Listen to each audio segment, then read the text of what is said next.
ಅದು ಆಗಸ್ಟ್ 13, 1980. ಕೆಲವು ಜನ ದರೋಡೆಕೋರರು ಪೂಲಂದೇವಿ ಎಂಬ 14 ವರ್ಷದ ಹುಡುಗಿಯನ್ನ ಕೈಕಾಲುಗಳನ್ನ ಕಟ್ಟಿ ಹಾಕಿ ಬರಬರನೆ ಎಳೆದುಕೊಂಡು ಬಂದು ಒಂದು ಹಡಗಿನಲ್ಲಿ ಬಿಸಾಕ್ತಾರೆ. ಯಮುನಾ ನದಿಯ ದಡದಲ್ಲಿರುವ ಬೆಹ್ಮಾಯಿ ಎಂಬ ಗ್ರಾಮಕ್ಕೆ ತಗೊಂಡೋಗಿ ಒಂದು ಹಳೆಯ ರೂಮ್ ಅಲ್ಲಿ ಬಂಧಿಸ್ತಾರೆ. ಆ ದಿನ ರಾತ್ರಿ ಲಾಲ್ ರಾವ್, ಶ್ರೀರಾಮ್ ಮತ್ತು 12 ಜನ ಆಕೆಯ ಮೇಲೆ ಅತ್ಯಾಚಾರ ಮಾಡ್ತಾರೆ. ಹೀಗೆ ಒಬ್ಬರ ಹಿಂದೆ ಒಬ್ಬರು 3 ದಿನಗಳವರೆಗೆ ಆಕೆಯನ್ನ ಚಿತ್ರಹಿಂಸೆ ಮಾಡಿ ನರಕ ಅಂದ್ರೆ ಏನು ಎಂಬುದನ್ನ ಬದುಕಿದ್ದಾಗಲೇ ತೋರಿಸಿ ಬಿಡ್ತಾರೆ. 4ನೇ ದಿನ ಆಕೆಯನ್ನ ಬಟ್ಟೆಗಳಿಲ್ಲದೆ ನಗ್ನವಾಗಿ ನಿಲ್ಲಿಸಿ ಗ್ರಾಮ ಪ್ರಜೆಗಳ ಮುಂದೆಯೇ ಅವಮಾನಿಸ್ತಾರೆ. ಈ ದರೋಡೆಕೋರರಿಗೆ ಆಕೆ ಅಂದ್ರೆ ಯಾಕೆ ಅಷ್ಟು ಕೋಪ?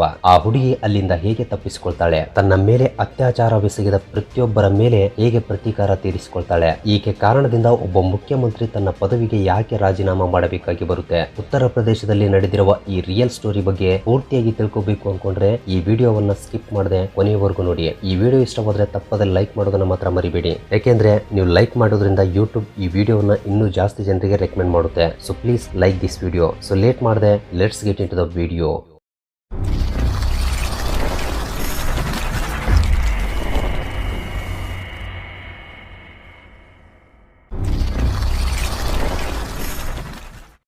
ಉತ್ತರ ಪ್ರದೇಶದ ಗುರಪುರ್ವ ಎಂಬ ಒಂದು ಚಿಕ್ಕ ಗ್ರಾಮದಲ್ಲಿ ಪೂಲಂದೇವಿ ಜನಿಸ್ತಾಳೆ. ಈಕೆಯದ್ದು ಬಹಳ ಬಡ ಕುಟುಂಬ. ತನಗೆ 11 ವರ್ಷ ವಯಸ್ಸು ಇರುವಾಗಲೇ ಪುಟ್ಟಿಲಾಲ್ ಎಂಬ 30 ವರ್ಷದ ವ್ಯಕ್ತಿ ಬಂದು ಪೂಲಂದೇವಿ ಅವರ ತಂದೆ ಹತ್ರ ಹೀಗೆ ಹೇಳ್ತಾನೆ, ನನ್ನ ತಾಯಿಗೆ ಹುಷಾರಿಲ್ಲ, ನಾನು ಕೂಡ ಮದುವೆ ಮಾಡ್ಕೋಬೇಕು ಅಂತ ಅಂದುಕೊಳ್ತಾ ಇದ್ದೀನಿ. ನಿಮ್ಮ ಮಗಳನ್ನ ನನಗೆ ಕೊಟ್ಟು ಮದುವೆ ಮಾಡಿ, ಇದಕ್ಕೆ ಬದಲಾಗಿ ಈ ಸೈಕಲ್ ಮತ್ತು ಈ ಆಕಳನ್ನ ಬಹುಮತಿಯಾಗಿ ಕೊಡ್ತೀನಿ ಎಂದು ಹೇಳ್ತಾನೆ. ಇದಕ್ಕೆ ಸ್ವಲ್ಪವೂ ಯೋಚನೆ ಮಾಡದೆ ಪೂಲಂದೇವಿಯ ತಂದೆ ತನ್ನ 11 ವರ್ಷದ ಮಗಳನ್ನ 30 ವರ್ಷದ ವ್ಯಕ್ತಿಗೆ ಕೊಟ್ಟು ಮದುವೆ ಮಾಡ್ತಾನೆ. ಮದುವೆ ಅಂದ್ರೆ ಏನು ಅಂತ ಗೊತ್ತಿರದ ವಯಸ್ಸಿನಲ್ಲಿ ಪೂಲಂದೇವಿ ತನ್ನ ಗಂಡನ ಜೊತೆ ಅತ್ತೆಯ ಮನೆಗೆ ಹೋಗ್ತಾಳೆ. ಅಲ್ಲಿ ಪುಟ್ಟಿಲಾಲ್ ಈ 11 ವರ್ಷದ ಹುಡುಗಿಯನ್ನ ಪ್ರತಿದಿನ ಚಿತ್ರಹಿಂಸೆ ಕೊಟ್ಟು ಅನುಭವಿಸ್ತಾ ಇರ್ತಾನೆ. ಪುಟ್ಟಿಲಾಲ್ನ ತಾಯಿ ಕೂಡ ಪೂಲಂದೇವಿಯನ್ನ ಕೇವಲ ಒಬ್ಬ ಗುಲಾಮಳಂತೆಯೇ ನೋಡ್ತಾ ಇದ್ಲು. ಪೂಲಂದೇವಿಗೆ ಆ ನೋವನ್ನ ಸಹಿಸಲಾಗದೆ ತನ್ನ ಸ್ವಂತ ಗ್ರಾಮಕ್ಕೆ ಓಡಿ ಬರ್ತಾ ಇದ್ಲು. ತಂದೆ ತಾಯಿಗಳು ಎಷ್ಟೇ ಹೇಳಿದ್ರು ಕೂಡ ತಿರುಗಿ ಹೋಗದೇ ಇರೋದ್ರಿಂದ ತನ್ನ ಸ್ವಂತ ಗ್ರಾಮದಲ್ಲೇ ಕೂಲಿ ಕೆಲಸ ಮಾಡ್ತಾ ಇರ್ತಾಳೆ. ಪೂಲಂದೇವಿಯದ್ದು ಮಲ್ಲ ಎಂಬ ಕೆಳಜಾತಿಯ ವರ್ಗ.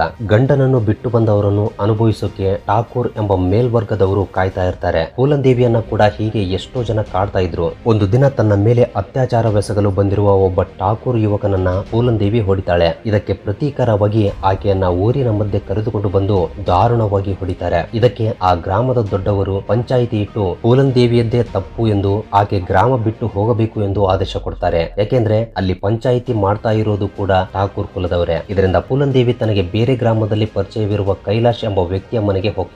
ಆದ್ರೆ ಅಲ್ಲಿ ಆತನ ಹೆಂಡತಿ ಅನುಮಾನಿಸುವುದರಿಂದ ಮತ್ತೆ ತನ್ನ ಸ್ವಂತ ಗ್ರಾಮಕ್ಕೆ ತಿರುಗಿ ಬರ್ತಾಳೆ. ಹೀಗೆ ಬರ್ತಾ ಇರುವಾಗ ದಾರಿಯಲ್ಲಿ ಕೆಲವು ಜನ ಪೊಲೀಸರು ಬಂದು ನಿಮ್ಮ ಗ್ರಾಮದ ಸರ್ಪಂಚ್ ನಿನ್ನ ಮೇಲೆ ಕಳ್ಳತನದ ಕೇಸು ಇಟ್ಟಿದ್ದಾನೆ ಎಂದು ಹೇಳಿ ಆಕೆಯನ್ನ ಅರೆಸ್ಟ್ ಮಾಡಿಕೊಂಡು ಹೋಗ್ತಾರೆ. ಆ ದಿನ ರಾತ್ರಿ ಅದೇ ಪೊಲೀಸ್ ಸ್ಟೇಷನ್ ನಲ್ಲಿ ಕೆಲವು ಜನ ಪೊಲೀಸರು ಆಕೆಯ ಮೇಲೆ ಅತ್ಯಾಚಾರ ಮಾಡ್ತಾರೆ. ಮರುದಿನ ಬೆಳಿಗ್ಗೆ ಇಬ್ಬರು ಠಾಕೂರರು ಬಂದು ಆಕೆಯನ್ನ ಬೇಲ್ ಮೇಲೆ ಕರೆದುಕೊಂಡು ಹೋಗ್ತಾರೆ. ಮನೆಗೆ ಹೋದ ನಂತರ ಆ ದಿನ ರಾತ್ರಿ ಪೂಲಂದೇವಿಯ ತಂದೆ, ನೀನು ಇವತ್ತು ನಿನಗೆ ಬೇಲ್ ಕೊಡಿಸಿದ ಠಾಕೂರ್ನ ಮನೆಗೆ ಹೋಗಬೇಕು, ನಿನ್ಗಾಗಿ ಅವರು 25,000 ರೂಪಾಯಿಗಳನ್ನ ಕೊಟ್ಟಿದ್ದಾರೆ ಎಂದು ಹೇಳ್ತಾನೆ. ಇದಕ್ಕೆ ಪೂಲಂದೇವಿ ನಾನು ಹೋಗಲ್ಲ ಎಂಬ ಸಮಾಧಾನವನ್ನ ಕೊಡ್ತಾಳೆ. ಇವರಿಬ್ರು ಹೀಗೆ ಮಾತಾಡ್ತಾ ಇರುವಾಗ, ಹೇ ಪೂಲಂದೇವಿ, ನಾನು ದರೋಡೆಕೋರರ ನಾಯಕನಾದ ಬಾಬು ಗುಜ್ಜರ್ ಮಾತಾಡ್ತಾ ಇದ್ದೀನಿ, ಹೊರಗಡೆ ಬಾರೆ ಎಂದು ಒಂದು ಶಬ್ದ ಕೇಳಿಸುತ್ತೆ. ತಕ್ಷಣವೇ ಪೂಲಂದೇವಿಯನ್ನ ಒಳಗಡೆ ಹೋಗಿ ಬಚ್ಚಿಟ್ಟುಕೋ ಎಂದು ತನ್ನ ತಂದೆ ಹೇಳ್ತಾನೆ. ನೀನು ಹೊರಗಡೆ ಬರ್ಲಿಲ್ಲ ಅಂದ್ರೆ ನಿಮ್ಮ ತಮ್ಮನನ್ನ ಸಾಯಿಸಿ ಬಿಡ್ತೀನಿ ಎಂದು ಬೆದರಿಸ್ತಾನೆ. ಇದರಿಂದ ಪೂಲಂದೇವಿಯೇ ಭಯದಿಂದ ಹೊರಗೆ ಬರ್ತಾಳೆ. ನಿನ್ನ ದೊಡ್ಡಪ್ಪನ ಮಗ ನಿನ್ನನ್ನ ಕಿಡ್ನಾಪ್ ಮಾಡ್ಕೊಂಡು ಹೋಗ್ಬೇಕು ಎಂದು ನನಗೆ ದುಡ್ಡನ್ನ ಕೊಟ್ಟಿದ್ದಾನೆ, ಇನ್ ಮುಂದೆ ನೀನು ನನ್ನ ಜೊತೆ ಇರಬೇಕು ಎಂದು ಬಲವಂತದಿಂದ ಅಲ್ಲಿಂದ ಕರೆದುಕೊಂಡು ಹೋಗ್ತಾನೆ. ಭೂಮಿಯ ವಿಷಯದಲ್ಲಿ ಪೂಲಂದೇವಿ ಅವರ ತಂದೆ ಮತ್ತು ತನ್ನ ದೊಡ್ಡಪ್ಪನ ಮಧ್ಯೆ ಜಗಳ ನಡೀತಾ ಇರುತ್ತೆ. ಆಗ ಪೂಲಂದೇವಿ ಧೈರ್ಯದಿಂದ ಮಾತಾಡಿರ್ತಾಳೆ. ಇದನ್ನ ನೋಡಿ ಸಹಿಸದೆ ಆಕೆಯ ದೊಡ್ಡಪ್ಪನ ಮಗ ಆಕೆಯನ್ನ ಕರೆದುಕೊಂಡು ಹೋಗಿ ಎಂದು ಬಾಬು ಗುಜ್ಜರ್ಗೆ ದುಡ್ಡನ್ನ ಕೊಟ್ಟಿರ್ತಾರೆ. ತಮ್ಮ ಜೊತೆ ಕರೆದುಕೊಂಡು ಹೋದ ದರೋಡೆಕೋರರು ಅಲ್ಲಿ ಆಕೆಗೆ ತುಂಬಾ ಚಿತ್ರಹಿಂಸೆ ಕೊಡ್ತಾ ಇದ್ರು. ಆ ಗ್ಯಾಂಗಿಗೆ ಲೀಡರ್ ಆದ ಬಾಬು ಗುಜ್ಜರ್ ಪ್ರತಿದಿನ ಬಲವಂತದಿಂದ ಆಕೆಯ ಮೇಲೆ ಅತ್ಯಾಚಾರವೆಸಗ್ತಾ ಇದ್ದ. ಇದು ಆ ಗ್ಯಾಂಗ್ ನಲ್ಲಿ ಒಬ್ಬನಾದ ವಿಕ್ರಮ್ ಮಲ್ಲನಿಗೆ ಇಷ್ಟವಾಗ್ತಾ ಇರಲಿಲ್ಲ. ಒಬ್ಬ ಹೆಣ್ಣನ್ನು ಶಾರೀರಿಕವಾಗಿ ಹಿಂಸಿಸುವುದು ಸರಿಯಲ್ಲ ಎಂದು ಬಾಬು ಗುಜ್ಜರ್ನ ಜೊತೆ ಬಹಳಷ್ಟು ಸಾರಿ ಜಗಳ ಮಾಡ್ತಾ ಇದ್ದ. ಆದ್ರೂ ಕೂಡ ಆತನ ಮಾತುಗಳನ್ನ ತಲೆಗೆ ಹಾಕೊಳ್ತಾ ಇರಲಿಲ್ಲ. ಒಂದು ದಿನ ಬಾಬು ಗುಜ್ಜರ್ ಪೂಲಂದೇವಿಯನ್ನ ಬಲವಂತದಿಂದ ಅನುಭವಿಸಲು ಪ್ರಯತ್ನಿಸ್ತಾ ಇರ್ತಾನೆ. ಇದನ್ನ ನೋಡಿದ ವಿಕ್ರಮ್ ಮಲ್ಲನಿಗೆ ತುಂಬಾ ಕೋಪ ಬರುತ್ತೆ. ತಕ್ಷಣ ತನ್ನ ತುಪಾಕಿಯನ್ನ ತಗೊಂಡು ಬಾಬು ಗುಜ್ಜರ್ನನ್ನ ಸುಟ್ಟು ಹಾಕಿ ಬಿಡ್ತಾನೆ. ಬಾಬು ಗುಜ್ಜರ್ ಠಾಕೂರ್ ಕುಲದವನು, ವಿಕ್ರಮಲ್ಲ ಮಲ್ಲ ಕುಲಕ್ಕೆ ಸೇರಿದವನು. ಇದರಿಂದ ಸಾಯಿಸಿದ ತಕ್ಷಣ ಆ ಗ್ಯಾಂಗ್ ನಲ್ಲಿ ಕೆಲಸ ಮಾಡುವ ಇನ್ನೂ ಕೆಲವು ಜನ ಠಾಕೂರರು ವಿಕ್ರಮಲ್ಲನನ್ನ ಸಾಯಿಸೋಕೆ ಪ್ರಯತ್ನಿಸ್ತಾರೆ. ಆದ್ರೆ ಅದೇ ಗ್ಯಾಂಗ್ ನಲ್ಲಿ ಕೆಲಸ ಮಾಡುವ ಮಲ್ಲ ಕುಲಕ್ಕೆ ಸೇರಿದ ದರೋಡೆಕೋರರು ಅವರನ್ನ ಶೂಟ್ ಮಾಡಿ ಸಾಯಿಸಿ ಬಿಡ್ತಾರೆ. ಇದರಿಂದ ವಿಕ್ರಮಲ್ಲ ಆ ಗ್ಯಾಂಗಿನ ಲೀಡರ್ ಆಗ್ತಾನೆ. ಈತ ಪೂಲನ್ ದೇವಿಯನ್ನ ಎಷ್ಟೋ ಪ್ರೀತಿಯಿಂದ ನೋಡಿಕೊಳ್ತಾ ಇದ್ದ. ಆಕೆಗೆ ಗನ್ ನಿಂದ ಹೇಗೆ ಶೂಟ್ ಮಾಡಬೇಕು ಎಂಬುದನ್ನ ಕೂಡ ಕಲಿಸಿಕೊಡ್ತಾನೆ. ಆಗಿನಿಂದ ಪೂಲನ್ ದೇವಿ ಆ ಗ್ಯಾಂಗ್ ನಲ್ಲಿ ಒಬ್ಬ ಪ್ರತ್ಯೇಕವಾದ ಮೆಂಬರ್ ಆಗ್ತಾಳೆ. ಕೆಲವು ದಿನಗಳ ನಂತರ ಇದೇ ಗ್ರೂಪ್ ನಲ್ಲಿ ಕೆಲಸ ಮಾಡುವ ಲಾಲ್ ರಾಮ್ ಮತ್ತು ಶ್ರೀರಾಮ್ ಎಂಬ ಇಬ್ಬರು ದರೋಡೆಕೋರರು ಜೈಲಿನಿಂದ ಬಿಡುಗಡೆ ಆಗ್ತಾರೆ. ಇವರು ಠಾಕೂರ್ ಕುಲದವರು. ಪೂರ್ವದಲ್ಲಿ ಇವರೇ ವಿಕ್ರಮಲ್ಲನನ್ನ ಈ ಗ್ಯಾಂಗ್ ನಲ್ಲಿ ಸೇರಿಸಿರ್ತಾರೆ. ಸೊ ಇವರಿಗೆ ವಿಕ್ರಮಲ್ಲ ಆ ಗ್ಯಾಂಗ್ ನ ಲೀಡರ್ ಆಗುವುದು ಇಷ್ಟವಾಗಲ್ಲ. ಯಾಕೆಂದ್ರೆ ವಿಕ್ರಮಲ್ಲ ಮಲ್ಲ ಕುಲಕ್ಕೆ ಸೇರಿದವನು. ಆದ್ರೆ ಗ್ಯಾಂಗಿಗೆ ಬಂದು ಸೇರಿದ ನಂತರ ಒಳ್ಳೆಯವರ ಹಾಗೆಯೇ ನಟಿಸ್ತಾರೆ. ಗ್ರೂಪ್ ನಲ್ಲಿ ಮಲ್ಲ ಕುಲದ ಸಂಖ್ಯೆಯನ್ನ ಕಡಿಮೆ ಮಾಡೋಕೆ ಕೆಲವು ಜನರನ್ನ ರಹಸ್ಯವಾಗಿ ಸಾಯಿಸ್ತಾರೆ. ಠಾಕೂರ್ ಕುಲಕ್ಕೆ ಸೇರಿದ ಯುವಕರನ್ನ ಆ ಗ್ಯಾಂಗ್ ನಲ್ಲಿ ಜಾಸ್ತಿಯಾಗಿ ಸೇರಿಸಿಕೊಳ್ತಾರೆ. ಇದರಿಂದ ವಿಕ್ರಮಲ್ಲ ಆಧಿಪತ್ಯ ನಿಧಾನವಾಗಿ ಕಡಿಮೆ ಆಗ್ತಾ ಬರುತ್ತೆ. ಪೂಲನ್ ದೇವಿಯನ್ನ ಅನುಭವಿಸಬೇಕು ಎಂದು ಲಾಲ್ ರಾಮ್ ಮತ್ತು ಶ್ರೀರಾಮ್ ಎಷ್ಟೋ ಸಲ ಪ್ರಯತ್ನಿಸ್ತಾರೆ. ಆದ್ರೆ ವಿಕ್ರಮಲ್ಲ ಪೂಲನ್ ದೇವಿಯ ತಂಟೆಗೆ ಬಂದ್ರೆ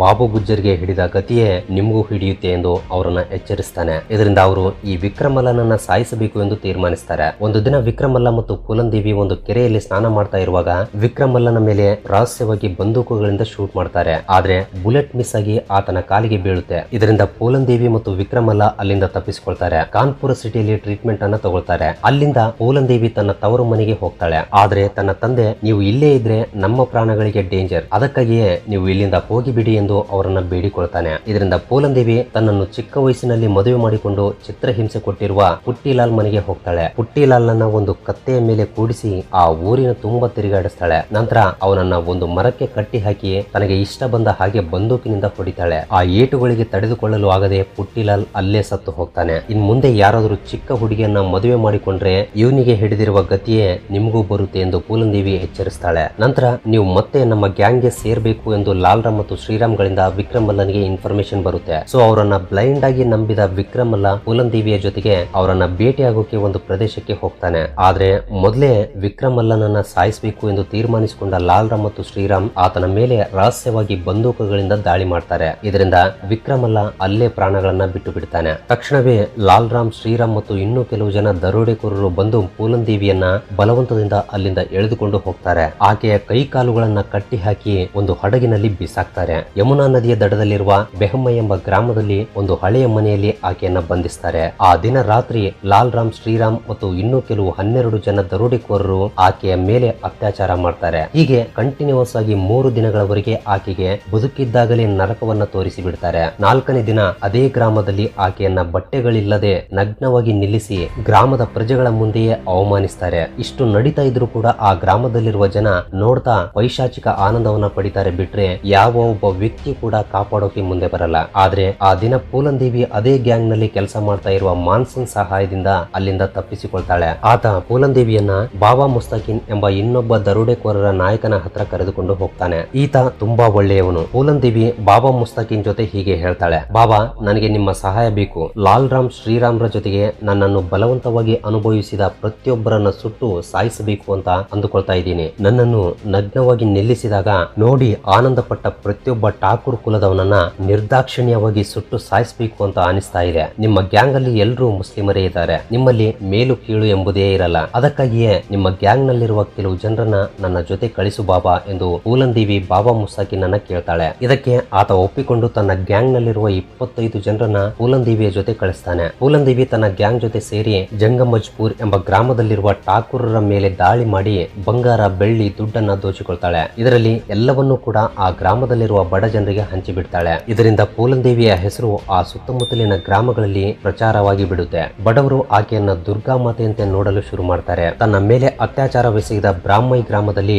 ಒಂದು ಮದುವೆಗೆ ಲಾಲ್ ರಾಮ್ ಮತ್ತು ಶ್ರೀರಾಮ್ ಬರ್ತಿದ್ದಾರೆ ಎಂದು ಪೂಲನ್ ದೇವಿ ತಿಳಿದುಕೊಳ್ತಾಳೆ. ಅವರ ಮೇಲೆ ಪ್ರತೀಕಾರ ತೀರಿಸಿಕೊಳ್ಳೋಕೆ ತನ್ನ ಗ್ಯಾಂಗ್ ಜೊತೆಗೆ ಆ ಗ್ರಾಮಕ್ಕೆ ಹೋಗ್ತಾಳೆ. ಆದ್ರೆ ಆ ದಿನ ಅವರು ಅಲ್ಲಿಗೆ ಬರಲ್ಲ. ಆದ್ರೂ ಕೋಪದಿಂದಿರುವ ಪೂಲನ್ ದೇವಿ ಠಾಕೂರ್ ಕುಲದ ಗಂಡಸರನ್ನ ಮನೆಗಳಿಂದ ಹೊರಗಡೆ ಎಳೆದುಕೊಂಡು ಬರ್ತಾಳೆ. ಇದರಲ್ಲಿ ತನ್ನ ಮೇಲೆ ಅತ್ಯಾಚಾರ ಮಾಡಿದವರು ಕೂಡ ಕೆಲವು ಜನ ಇರ್ತಾರೆ. ಅವರಲ್ಲಿ ಒಬ್ಬನನ್ನ ತಲೆಗೂದಲು ಹಿಡಿದುಕೊಂಡು ಲಾಲ್ ರಾಮ್, ಶ್ರೀರಾಮ್ ಎಲ್ಲಿದ್ದಾರೆ ಎಂದು ಕೇಳ್ತಾಳೆ. ಆದ್ರೆ ಅವನು ನನಗೆ ಗೊತ್ತಿಲ್ಲ ಎಂಬ ಸಮಾಧಾನವನ್ನ ಹೇಳ್ತಾನೆ. ಸೊ ಕೋಪದಿಂದ ಪೂಲನ್ ದೇವಿ, ಅವತ್ತು ನನ್ನನ್ನು ನಗ್ನವಾಗಿ ನಿಲ್ಲಿಸಿ ಹೊಡಿತಾ ಇದ್ರೆ ನೀವೆಲ್ಲ ನಗ್ತಾ ಇದ್ರಲ್ವಾ, ಈಗ ನಗು ನೋಡೋಣ ಎಂದು ಅವರನ್ನ ಬಂದೂಕಿನಿಂದ ಹೊಡಿತಾಳೆ. ಆದ್ರೂ ಕೂಡ ಅವರು ಲಾಲ್ ರಾಮ್, ಶ್ರೀರಾಮ್ ಎಲ್ಲಿದ್ದಾರೆ ಎಂದು ಹೇಳದೇ ಇರೋದ್ರಿಂದ 24 ಜನರನ್ನ ಲೈನ್ ಅಲ್ಲಿ ನಿಲ್ಲಿಸಿ ಬಂದೂಕಿನಿಂದ ಶೂಟ್ ಮಾಡಿ ಸಾಯಿಸಿ ಬಿಡ್ತಾಳೆ. ಆಗಿನ ಸಮಯದಲ್ಲಿ ಈ ಘಟನೆ ದೇಶ ಪೂರ್ತಿ ಸಂಚಲನವಾರ ವಾರ್ತೆಯಾಗುತ್ತೆ. ಇದಕ್ಕೆ ನೈತಿಕ ಬಾಧ್ಯತೆ ವಹಿಸ್ತಾ ಉತ್ತರ ಪ್ರದೇಶದ ಮುಖ್ಯಮಂತ್ರಿಯಾದ ವಿ.ಪಿ. ಸಿಂಗ್ ತನ್ನ ಪದವಿಗೆ ರಾಜೀನಾಮೆ ಮಾಡ್ತಾನೆ. ಪೂಲನ್ ದೇವಿಯನ್ನ ಎನ್ಕೌಂಟರ್ ಮಾಡಿದ್ರೆ ಪ್ರಜೆಗಳಲ್ಲಿ ಪ್ರಭುತ್ವದ ಮೇಲೆ ನಂಬಿಕೆ ಹೋಗುತ್ತೆ ಎಂದು, ಆದ್ದರಿಂದ ಆಕೆಯನ್ನ ಜೀವಂತವಾಗಿ ಹಿಡ್ಕೋಬೇಕು ಎಂದು ಇಂದಿರಾ ಗಾಂಧಿ ಅವರು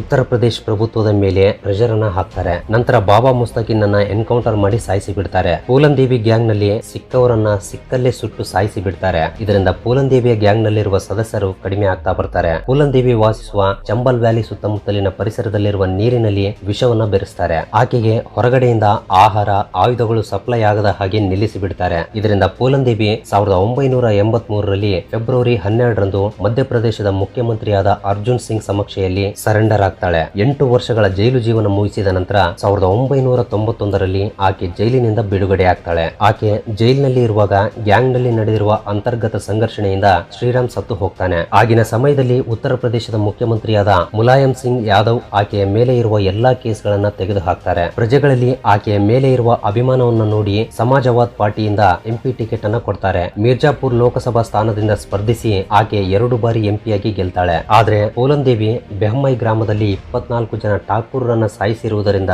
ಶೇರ್ ಸಿಂಗ್ ರಾಣಾ ಮತ್ತು ಇನ್ನೂ ಇಬ್ಬರು ಸೇರಿ ಪೂಲನ್ ದೇವಿ ಮನೆಯಿಂದ ಹೊರಗೆ ಬರ್ತಾ ಇರುವಾಗ ಬಂದೂಕಿನಿಂದ ಸುಟ್ಟು ಸಾಯಿಸಿ ಬಿಡ್ತಾರೆ. ಹೀಗೆ 37 ವರ್ಷದ ವಯಸ್ಸಿನಲ್ಲಿ ಜುಲೈ 25, 2001ರಲ್ಲಿ ಪೂಲನ್ ದೇವಿ ಸತ್ತು ಹೋಗ್ತಾಳೆ. ಸೊ ಇದು ಫ್ರೆಂಡ್ಸ್ ಪೂಲನ್ ದೇವಿಯ ಬಗ್ಗೆ. ಈ ವಿಡಿಯೋ ಬಗ್ಗೆ ನಿಮ್ಮ ಅಭಿಪ್ರಾಯಗಳು ಏನಾದರೂ ಇದ್ರೆ ಕೆಳಗಡೆ ಕಮೆಂಟ್ ಮಾಡಿ ತಿಳಿಸಿ.